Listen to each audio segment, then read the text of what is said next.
Steelers head coach Mike Tomlin has some big problems on his hands right now after that 35-25 loss to the Green Bay Packers. I'm going to break down why it's not just scheme, it's not just execution, but it's also discipline, and that might be the worst of it all. We'll talk about it here on the Locked On Steelers podcast. I'm your host, Chris Carter. Let's get into it.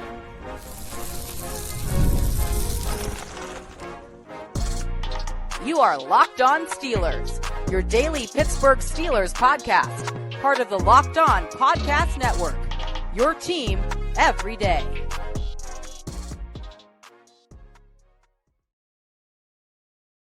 Hello and welcome to the Locked On Steelers podcast. I'm your host, Chris Carter, bringing you your daily dose of all things in the Pittsburgh Steelers. As always, you can find this show on your favorite podcasting apps and on YouTube. Like this video if you enjoy it. Subscribe to this YouTube channel to get all of your daily Monday through Friday episodes, as well as our bonus content. Thank you for making us your first listen every day, because we're your team every day. And today's episode is brought to you by Game Time. Download the Game Time app, create an account, use code LOCKEDONNFL, and you'll get $20 off your first purchase. More on them later. Steelers fans, it is not a victory Monday. And in fact, it's a very bad Monday for the Steelers, because they have a lot to address as they drew a 35-25 loss to the Green Bay Packers in really bad fashion. And to me, in this game, the defensive problems got worse, despite what I thought was an initial good game plan that gave them a good shot early on in this game that took away what the Packers wanted. And to me, this could mean a lot more worse things are coming on the horizon fast for a Steelers team that is still somehow 1.5 games ahead in the AFC North, particularly because the Bengals blew it against the Jets. And if they don't fix the problems that we're going to talk about in this episode very soon, that lead could be gone in just the next 2 weeks. To me, this loss was worse than the Bengals loss, despite the Bengals being not as good of a team as the Packers. And I hear what people say, like, Chris, that's insane. The Packers are a Super Bowl contender. I believe so. I've said that. But there's things in this game that just needed to be better. It was how the Steelers lost this game, to me, that made this a lot worse and showed a lot worse for the Steelers moving forward. The defense got torched by the Packers on the whole. Jordan Love was 29 of 37 for 360 passing yards, 3 touchdowns, 0 interceptions, was never sacked, no turnovers for a third straight game, I think, for the Steelers. But for me, what makes this worse is that the Steelers did come out and have the right plan in place, the right play calls, the right stratagems to counter what the Packers wanted to do on offense. And then that plan fell apart in the second half, all because of a few big plays they gave up. The Steelers did allow a first half touchdown, but for the most part, they locked it down on the Packers and what they wanted to do. Josh Jacobs was not a threat at all night. The Packers' number one third down offense was 0 for 4 on third downs through the first half, and that helped the Steelers build a 16-7 lead going into halftime. While they were set to get the ball at half, everything was lining up the way you wanted it to line up if you were the Steelers in that first half. And then depression set in. Because Deshaun Elliott, well, first of all, you come out, and I think they went 3 and out to open the second half on offense. But then one mistake led to another, and things start to fall apart. Deshaun Elliott gets injured on a play where he was definitely shoved to the ground by Tucker Kraft on a third down duck of a pass from Jordan Love. He just threw it up because he was under pressure, and Tucker Kraft just throws Deshaun Elliott to the ground, catches it, takes off running. Elliott gets back into chase mode. Thornhill's on the way to bring him down. And then eventually when Elliott does bring him down, twists his knee. That could be a really bad injury. I find it hard to believe that he's going to be able to dodge a major knee injury there. He dodged one earlier this year where they thought that he might be gone for the season. He came back a few weeks later, and he's been really important to the Steelers. But that was a tough loss right there, and that led to eventually a wide receiver touchdown screen where Darius Slay looked like he didn't even want to try to make a play on the tackle in the red zone. We'll come back to Slay later because there's a lot there with Darius Slay, in my opinion. But it's bigger than just him now, or bigger than just one guy or a couple guys.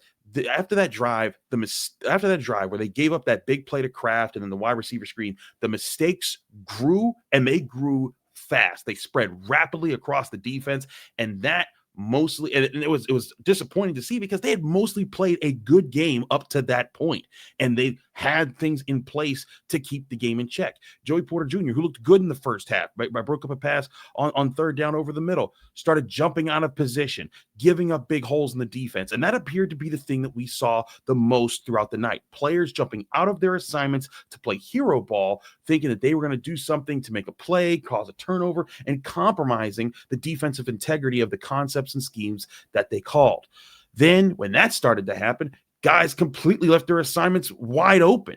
Where they lined up, if they lined up in zone, you saw them stop anticipating where the Packers were trying to attack, and they weren't pinching down with their zones on the primary reads for Jordan Love and his intended targets, and that opened up the pass game even more for the Packers. When they lined up a man, they just straight up got cooked, whether it was because they just got beat with bad alignment, or they just had a bad matchup in trying to line up who they were going to get on different guys. And it's one thing when you're just losing to, one of the best wide receiver duos in Jamar Chase and T. Higgins, but against the Packers offense that should not be overwhelming you with their wide receiver talent. They're a good wide receiver room, but I get the Bengals overwhelming you with wide receiver talent. I would get the Vikings overwhelming you with wide receiver talent. But the Packers are just a good room. They're not an elite room. And that became a big problem for the Steelers. And that could be a big problem for the season moving forward if the Steelers can't contain even a group like this. I know some people are going to look at the Steelers pass rush as the main problem of this game because they didn't get a sack. But the fact is that Jordan Love, on average for the night, got passes off before 2.5 seconds after the snap of the ball. That's not going to allow most pass rushers to win at all. And that just can't that can't be a thing if you're the Steelers that want to play defense the way that you're supposed to play defense by letting your pass rush win. The problem is that, especially in the second half, the Steelers weren't taking away Jordan Love's first read, and he was allowed to drop back, get into his rhythm, and they didn't knock him off of it. Now, early in the game, I did feel like they knocked him off of it, and he was able to avoid sacks, but you saw he wasn't getting the placement he wanted. He wasn't finding his reads as consistently, especially on third down. Again, they could not convert third down in the first half. But then in that second half, consistently, whoever Love wanted to target in the second half, whether it was after that Kraft catch where Deshaun Elliott got hurt, Love got what he wanted.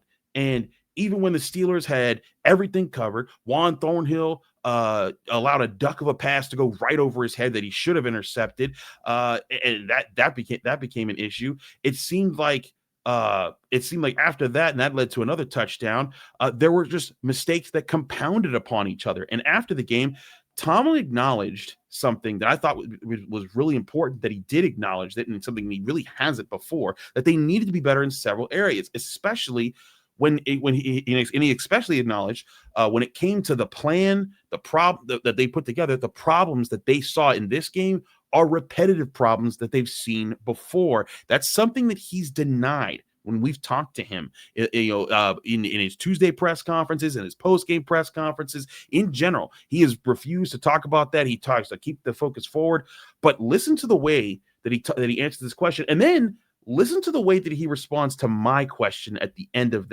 this clip that I'm going to show you here, because I thought this was very interesting as far as how he talked about it when he notes quote, positions we put the players in. Here's Mike Tomlin. Mike, the defensive problems that you've had repeatedly, is it rooted in the scheme or in the execution of the scheme? We all have to own it. Certainly you start with the schematics, man, because that's the leadership component of it. And certainly we'll be looking at everything that we're doing, man, because some of these problems are somewhat repetitive and we're not getting better fast enough. Mike, what's missing in the execution? Again, I'm not going to talk too much tonight. We'll take a look at it. As I mentioned, they made some significant plays on possession down ball. And, you got to get off on third down. And we didn't do it well enough. And particularly in the third quarter, there was some significant ones. Mike, you guys assembled this secondary with the hopes to use several different coverages, man, zone, different things. But between miscommunications and just losing in man, what do you guys have to do better to get the potential that you saw?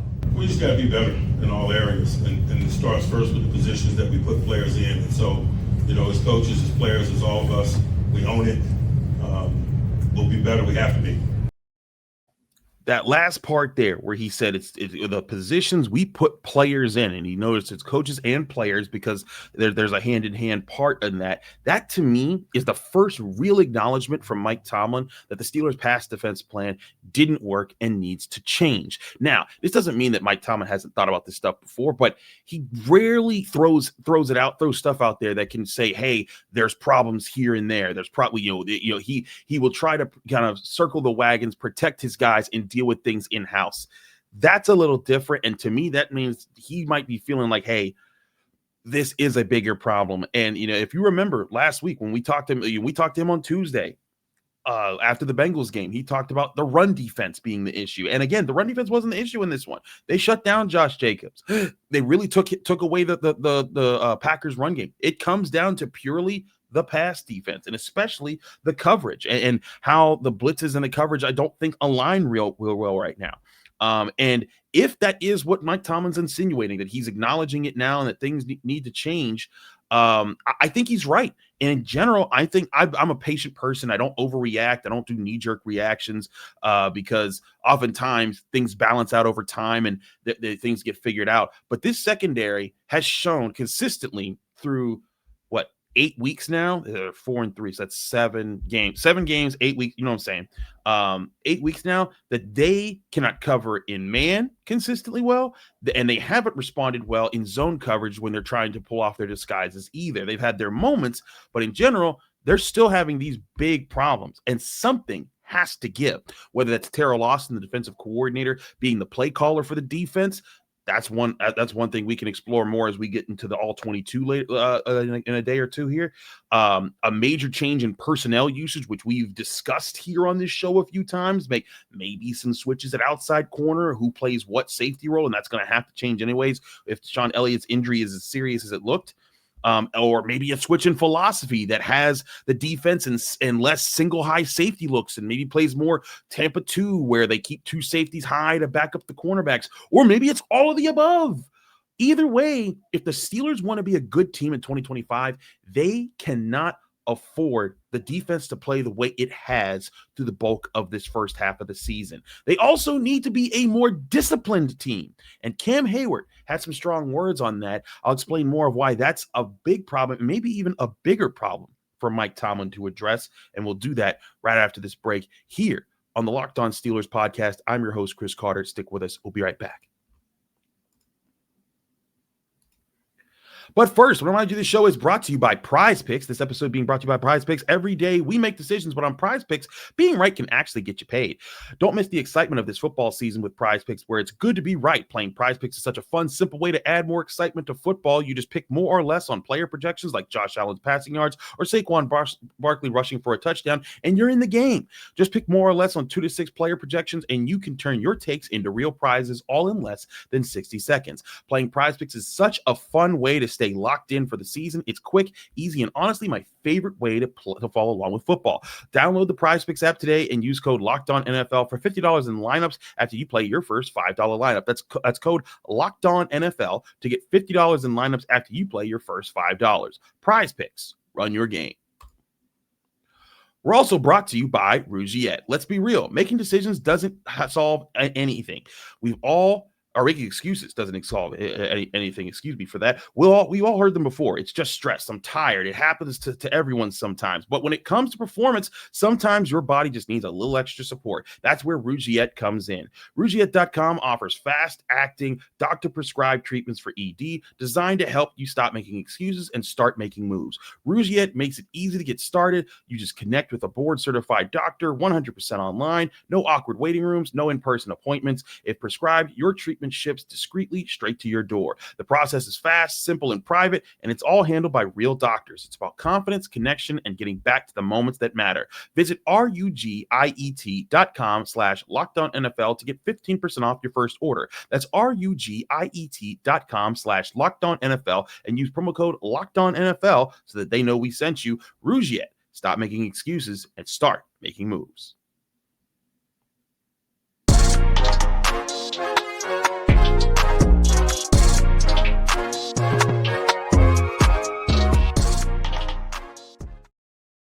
We're back here on the Locked On Steelers podcast. I'm your host, Chris Carter. We continue our episode here. Also, if you're wondering why is Chris still in his suit, it's because a brother is tired, and if I take off this suit, I will go to sleep immediately. So sometimes we got to stay looking professional or just in my my work get up to make sure that I'm staying locked in for y'all, because we stayed up all night kind of breaking down a little bit more of the film and getting more of my clips to make sure we had a complete Monday show for what is a very big and important loss and potentially a turning point for this season. So we also apologize for this episode not getting out until like 6:30 in the morning, but we continue our episode here.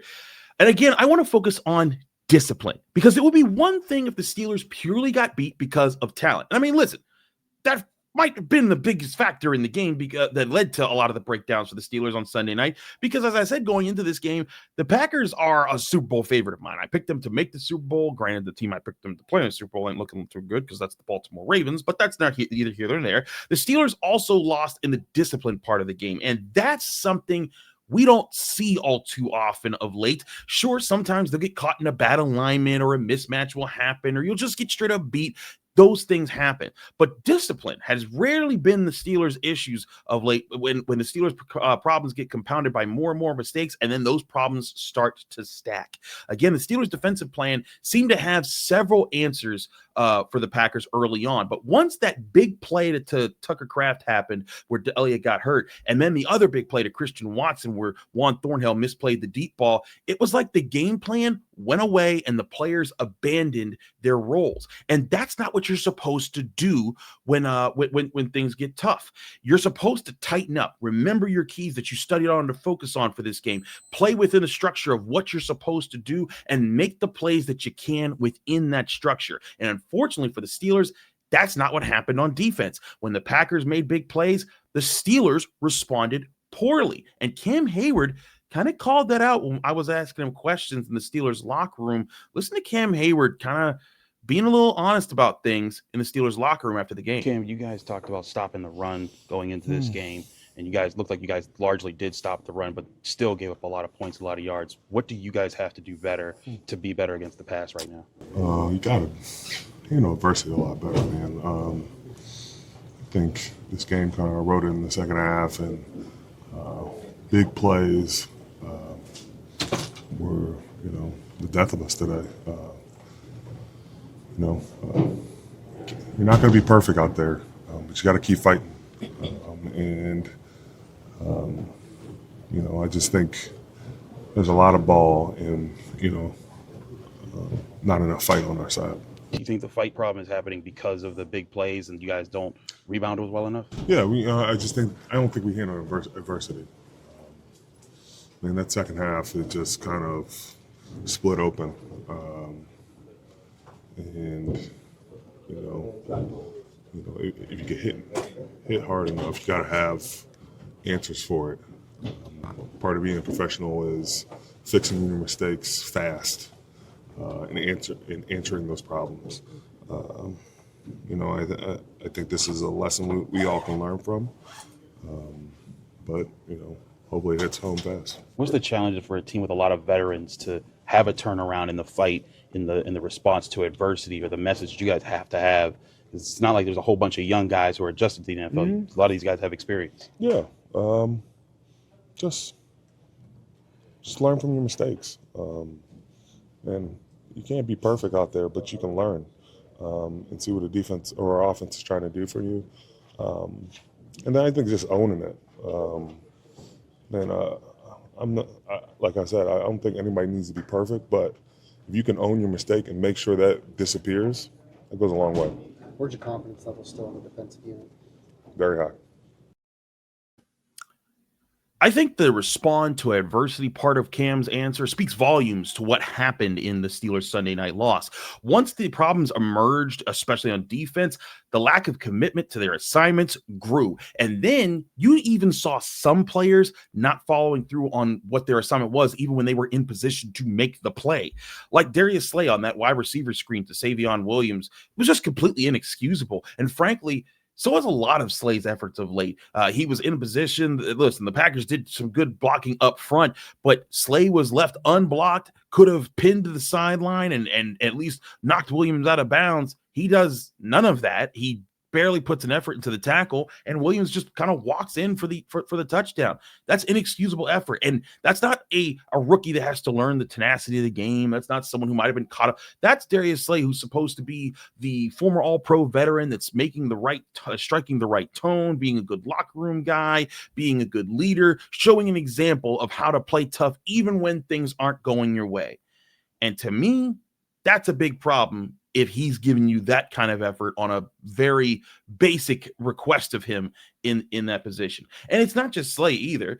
You could also point to Cole Holcomb. He was out of position a lot early on in this game. And it's not even going to be, be a whole lot. You could talk about Joey Porter too, jumping out of his assignments, or Patrick Queen, I think, not pinching his zone assignments correctly at times. A lot of it comes back to discipline to keep their role sound in the defensive structure. And sometimes also, as Mike Tomlin's acknowledging, sometimes that defensive structure maybe needed to be a little bit different on certain looks, and maybe needed to try to pinch a different thing.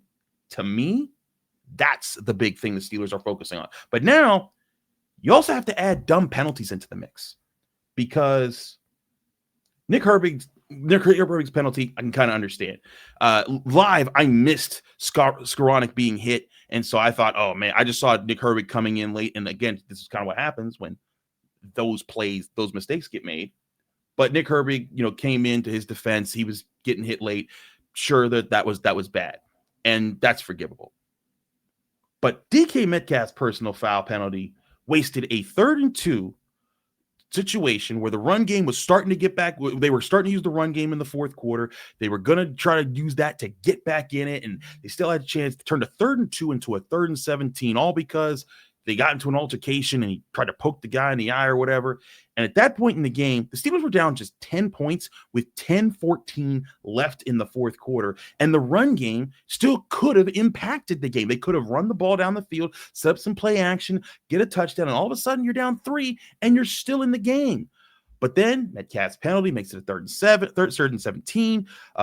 Aaron Rodgers gets sacked, and that was basically the end of the game right there. Those are the things that Tomlin cannot have from a team that has several veterans on both sides of the ball that are supposed to set the tone and be the example of what to do in the right moments.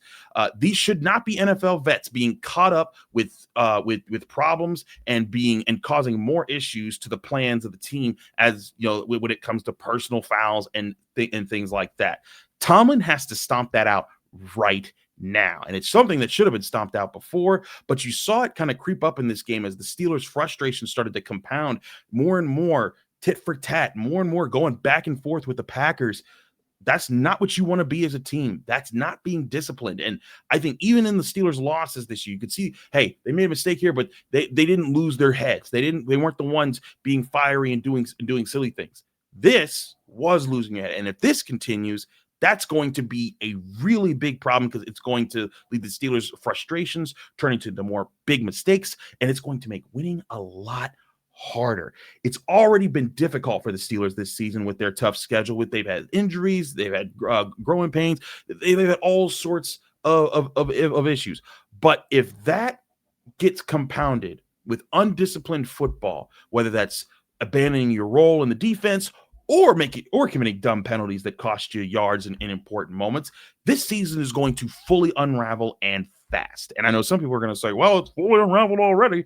No, it's not, because they're 4-3. They're still atop the division. And if they turn things around, as we've seen them turn things around before, they can absolutely still have a good season out of this. And the fortunate part of that is that they won a lot of those earlier games, getting to 4-1, where these two losses don't destroy them. They do hurt. They do waste an opportunity that could have been to put your foot on the throat of everyone else in your division.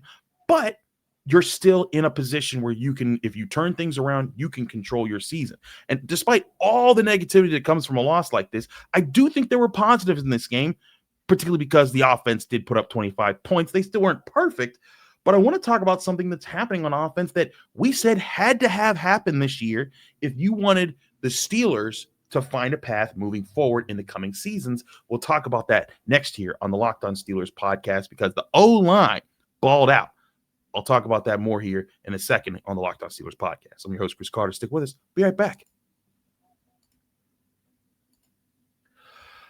But first, remind you, this episode is brought to you by Game Time. The NFL season is back, and honestly, there's nothing better than being in the stadium surrounded by fans cheering on your team. But let's be honest, getting tickets can be a hassle between queues, login screens, and prices jumping at checkout. It's frustrating. That's why you got to use Game Time, the app that gives the advantage back to the fans. Game Time is fast, easy, and backed by the Game Time guarantee. You'll always get 100% authentic tickets delivered on time and at the best price. Plus, all fees are included, so the price that you see is the price that you pay. I pulled up Game Time, and in just a couple taps, I saw amazing deals. I'm talking about your favorite NFL games as low as $100. I love zone deals too. Pick the section, Game Time picks the seats, and you save big. Honestly, it's faster, cheaper, and less stressful than any other way I've bought tickets. Download the Game Time app, create an account, use code LOCKEDONNFL for $20 off your first purchase. Terms and conditions apply. Again, that's promo code LOCKEDONNFL for $20 off. Swipe, tap, ticket, go. Download Game Time today. We're also brought to you by FanDuel Sportsbook. The NBA is back, and there's no better place to get in on the action than with FanDuel, the official sports betting partner of the NBA. If you missed the start of the game and you want to ride the hot hand, FanDuel has live bets on everything from who will score next to fourth quarter comebacks. Plus, you can even combine your bets in a same game parlay for a shot at a bigger payout. It keeps everything exciting and every game exciting, especially when your team is making that late push. Right now, FanDuel is giving new customers $300 in bonus bets when you hit on your first $5 bet or more. So head to FanDuel.com to sign up and play your game with FanDuel, official sports betting partner of the NBA.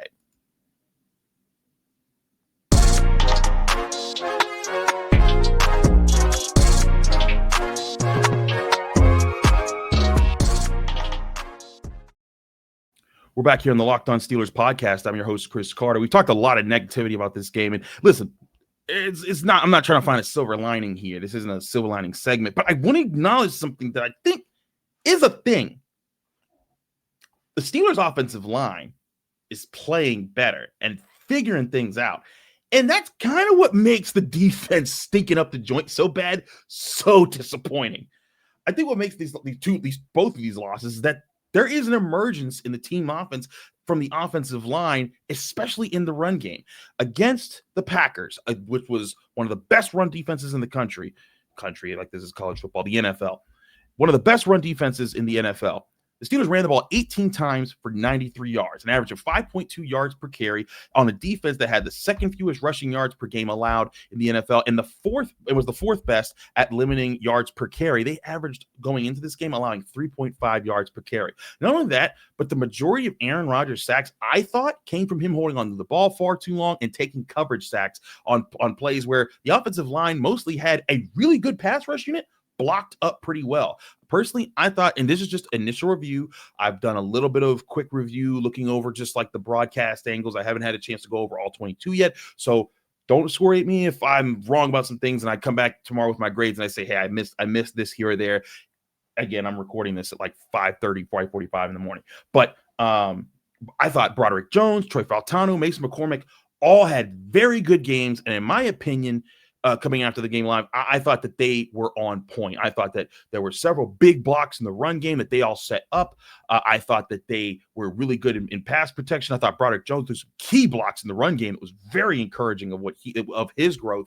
And this was a game that I thought they all stepped up. And I also want to give a special shout out to the toughness of Zach Frazier, who had a calf injury going into this game. And maybe you couldn't tell on TV, but Zach Frazier, after a lot of these plays, he would make a killer block, and you'd see him like limping to the, back to the huddle because his leg was clearly not straight. That dude is toughness personified. I give him a ton of credit for the good game that he played and a lot of the plays that he made because he did so while injured, and he never seemed to really complain about it. He just kept battling through. Kudos to him. I also got to give kudos to Spencer Anderson, who we've seen be that extra lineman on the field. The 74 is now eligible. He also filled in pretty well at left guard for Isaac Seumalo when he went down with a pec injury. We'll see what happens there because pec injuries are never good in football. And it didn't matter this time if it was Jaylen Warren or Kenneth Gainwell. The Steelers had answers to get the ground game going, whoever was in the backfield. And it does appear that it worked. Again, the Steelers averaging 5.2 yards per carry this week. They averaged 7.4 yards per carry last week against the Bengals. And they joined the Lions as the only two teams so far to rush for 100 yards or more against the Browns defense this year. That's real growth from a young unit that this team needs to take steps forward. Shout out to them. And gotta say shout out to Pat Meyer, because he has gotten a lot of flack for the Steelers offensive line, not just manifesting overnight over the last 2 years with Broderick Jones in his rookie year, Broderick Jones in his second year, and that being last year, along with Troy Fautanu being hurt, James Daniels being hurt. There was a lot of things that was saying, hey man, Pat Meyer's not good at his job. It's still just a halfway point, and they could fold backwards at some point. But right now, as much as we're piling on Mike Tomlin, Terrell Austin, and rightfully so, because the defense isn't looking good, you got to give it to Pat Meyer and this offensive line. They're playing better. And I do think there were still mistakes in this offensive game plan from Arthur Smith, because I thought the Steelers should have come out the ball in the second half, running the ball down their throats the way that they were. And I get that, initially you try to pass play and there was a penalty and there's things set you behind, but this run game was really working. And to me, that is the investment in this team right now that you put in with your draft picks. Get behind those guys. Let their athletic big bodies be the group that determined the game. And again, this was a 25-point performance for an offense against one of the better defenses in the NFL.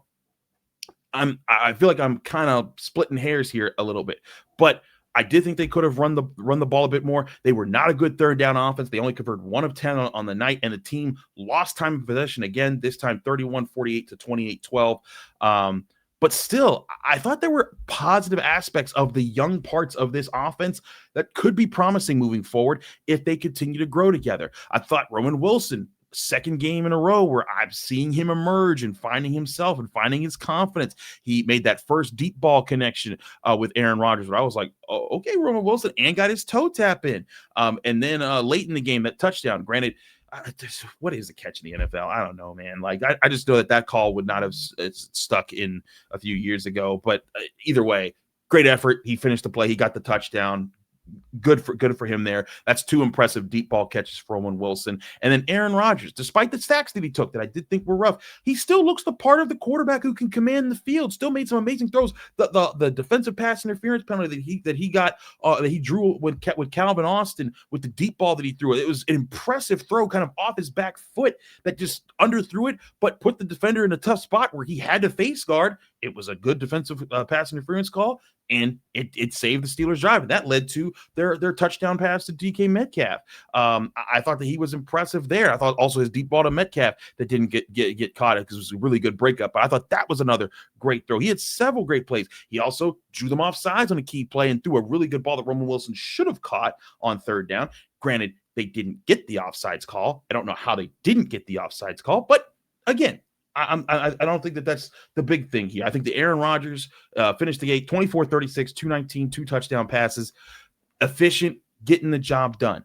And I think that's where there's real potential for this offense to figure things out and continue to grow together to be a force that puts up points consistently, even in competitive games against good teams. Because, again, that Packers team that just beat the Steelers is a good team, maybe even a great team, maybe even the best team in the NFL right now. So I think take that with a grain of salt. But I think that's, again, when you look at the offense and what they're putting together and the things they're figuring out, that's what makes this defensive letdown so disappointing. Because if the Steelers were even having the kind of defensive year that they had for the most part of last year before their 4-game skid, and even through that, they still finished as a top 10 defense last year. This team, if they had that kind of a defense this year, this team would probably be 7-1 right now. Maybe even 8-0. No, wait. Have they played 8 games? They're 4-3. I don't know math. They'd be 6-1 or 7-0. Haha. There we go. Now, look at me counting now. That's why I do think that there needs to be some urgency to fix these problems on the defense, and that has to come from Tomlin on the way down. There's sometimes that I think that the switches are minute, are something that's like, hey, this little matchup here, get it addressed. Don't need to shake up everything. And oftentimes that is the case. They'll the football is such an incredible game because you will see the smallest things turn into the biggest problem. But if you fix this one thing over here, everything starts to happen. Is why Mike Tomlin, when you ask him a question, I asked him about the pass rush not getting home, enough in this game. He said, hey, we're not going to judge that in a vacuum. We're going to look at the big picture here. And to his point, I think that was his way of saying, like in a press conference where he's got a million other things to worry about, and his team just lost 2 games in a row and has a lot of things to fix. He's not going to have time to just be like, to know how the average per second that Jordan Love threw the ball. And when I got a chance to like look that up on Next Gen, I was like, oh, well, that's why the pass rush didn't get home. But this is where I think it's bigger than just a little thing here, a little adjustment there. This team needs to have urgency to change something, especially in its pass defense. The run defense, I think, can figure itself out. That's the minute things that when they were losing the run game, I think that's the minute thing that they can figure out on their own. Cam Heyward can work with Derek Harmon, can work with Keanu Benton. I think the guys up front, they can figure those things out. The pass game looks like a much, much bigger challenge right now, and that might need some urgency on all parties involved, not just from Jalen Ramsey or Joey Porter, not just from Juan Thornhill, not from Terrell Austin or Gerald Alexander, the defensive backs coach, but from Mike Tomlin, from everyone there to say, hey, maybe we need to switch things up. And maybe because the Steelers use a ton of single high safety looks, maybe they do need to go to two high shells, and they have to say, hey, front 7, y'all got to win. Y'all got to win straight up, take away the run, and allow us to play more of this Tampa 2 coverage to give our corners the support so that they're not getting caught out in no man's land the way they have. And maybe we work some more of the looks that we want to have and are better prepared to take away things in the pass game that other teams are doing. Again, still got to go over all 22. I'm finishing this episode at like 6:20 in the morning, but so we'll have it up as soon as possible. I'm going to take Monday. First, I'm going to take a nap. Then I'm going to take Monday to go over film, prep my grades, go over things because there's a lot to cover and a lot to critique. But we'll be doing it as much as we can, as fast as we can to get you ready for Tuesday's episode where we do our Stars and Skulls grades. It's going to be a graveyard game. I can tell you that much because there were a lot of bad grades to hand out and maybe our first real bus ticket of the season. But we'll go over all of that on tomorrow's episode. Hang in there, Steeler Nation. Hang in there, Steelers, Locked On Steelers listeners and viewers. Thanks so much for tuning in. I know it's a rough Monday sometimes, but we hope that you can get yourself off the mat with the Steelers. We hope the Steelers can do that too, because it'd be nice to cover winning football for a little bit. But we'll break down all the things that they need to do to get there in our grades episode that'll come out tomorrow with our Stars and Skulls. You can read my work in the Pittsburgh Post-Gazette, post-gazette.com. I'll have some critiques there as well coming up pretty soon, and we'll have more to go over this week on the Locked On Steelers podcast. Again, I'm your host, Chris Carter. Follow me on Twitter and Instagram and all the social medias at Carter Critique. It's always my handle, TikTok, wherever you see me. You can also read my work in the Pittsburgh Post-Gazette. As I said, you can find me here on the Locked On Steelers podcast every day, Monday through Friday, breaking down the Steelers on your favorite podcasting apps and on YouTube. Like this video if you enjoy it. Subscribe to this channel to get all of our daily content, as well as our Locked On Steelers Squad show and our bonus episodes. We'll be back here tomorrow with our Stars and Skulls grades on the Steelers on the Locked On Steelers podcast.